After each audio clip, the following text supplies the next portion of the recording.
اس کے بچنے کا جو ہے نا طریقہ، ایک طریقہ تو یہ ہے مخفی اندیشہ. اگر ڈرنا نہ ہو، یہ بات سمجھ لیجیے، اگر وہ اندیشہ ڈرنا نہیں ہے تو پھر تو یہ سمجھو کہ واقعہ ہونے سے پہلے بھی انتظار شروع ہو گیا. جیسے کل کا ہے نا کہ کل خدا نہ خاصہ بدلے میں یہ واقعہ ہو جائے گا، تو واقعہ آج ساتھ میں آ گیا، آج شروع ہوگی اور اس میں کل ہوگی. تو مطلب یہ ہوا کہ یہ ایک واقعہ اگر ہے تو پھر تو آدمی کا آپ بڑے یا غلط حال ہے. لیکن عام طور پر یہ دیکھا گیا ہے کہ جب انسان اللہ کی طرف رجوع کرتا ہے تو اللہ تعالیٰ آنے والی مشکلات کا قبل از وقت اندیشے کے طور پر اطلاع دیتا ہے کہ یہ اندیشہ ہے. اس سے مطلب یہ ہوتا ہے کہ وہ دعا سے ٹال دے، تدبیر سے نہیں، دعا سے. آپ تدبیر بھی کر لیں، بیٹا کر لیں. مقصد یہ ہے کہ عام طور پر آنے والے خطرے کا قبل از وقت اطلاع اس لیے ہوتی ہے کہ ڈر جائے، ورنہ اگر چلنا نہ ہوتا تو پھر سزا سے پہلے سزا شروع ہوگی. یہ اللہ کی اللہ تعالیٰ دو سزا دیتا ہے، ایک سزا آنے والی ہے اور ایک ابتدا ہو سزا. یہ جو سیدھی کہتے ہیں کہ وہ بلا جو کل نازل ہونگی ہے درمیان میں ایک رات ہے جو بلا دی، جب تمہیں ایک رات درمیان میں مل جائے بلا کر. رات کیا ہوتی ہے؟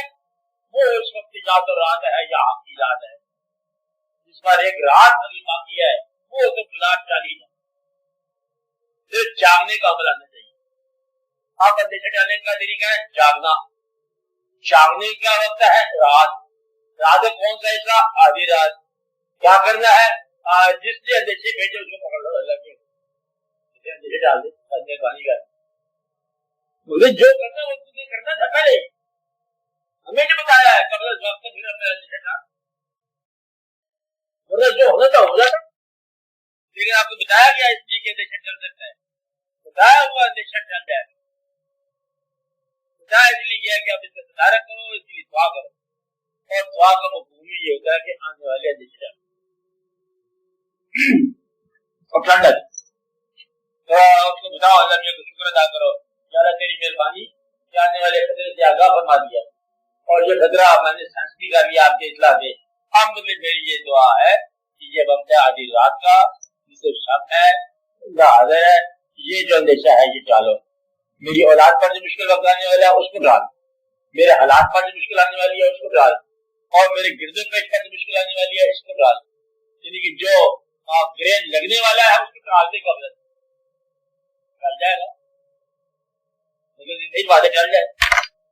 بس آپ کے یہ دیکھنا ہے عام طور پر تہجد میں داخل ہونے سے پہلے کچھ لوگ کہتے تھے کہ ضرور اپنے مخفی جمع شدہ مال میں سے ضرور خیرات کیجیے، کسی غریب کا پیٹ بھرو تاکہ وہ بھی دعا دے اور پھر تم اپنے لیے آپ بھی دعا دو.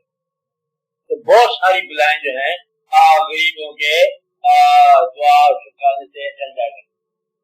کبھی مال اپنا ان لوگوں تک ضرور کسی انداز میں پہنچاؤ کہ جن لوگوں کے پاس میں کمی ہے، ان کو تھوڑا تھوڑا بدلے پہ لاؤ. اعلان سب سے اچھی بات ہے.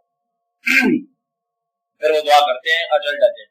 اور اتنا کہ ہنسی نہیں ہے زیادہ کھلانے کی، تھوڑی سی خوراک لے کے چڑیوں کی بلوں میں جا کے ڈالو، وہ بھی دعا کرتے ہیں. اور پرندوں کو کھلا دو، وہ بھی دعا کرتے ہیں. تو اندیشے ڈال جایا کرتے ہیں خیرات سے، صدقے سے، تہجد سے. جانور پرندہ چرندہ چوٹی مکوڑا کیڑا اس کو کھلاؤ گے تو ڈل جایا کرتے ہیں. روزہ رکھو ڈل جایا کرتا ہے. مطلب یہ کہ اندیشہ اگر کوئی ماں باپ موجود ہو تو ان کی دعا شامل حال کر لو تو اندیشے ڈل جایا کرتے ہیں. اب بات میں اندیشے دعا سے چل جائے گا. اور اپنی زندگی کو اپنے گھر میں صاف رکھو اور اپنے پیسے کی ضرور اصلاح کی کرو کہ کچھ میں ناجائز پیسہ نہ ہو. ناجائز پیسہ اندیشے پیدا کرتا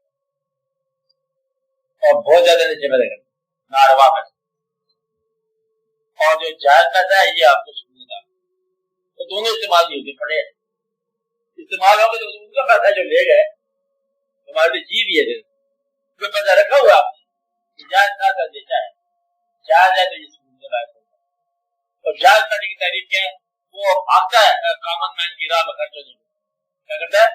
غریبوں کے پاس جانے کو بتاؤ رہتا ہے. اور نجائز پر ہے جائے وہ تھوڑا موڑا تمہاری آپ کو خراب کرتا ہے.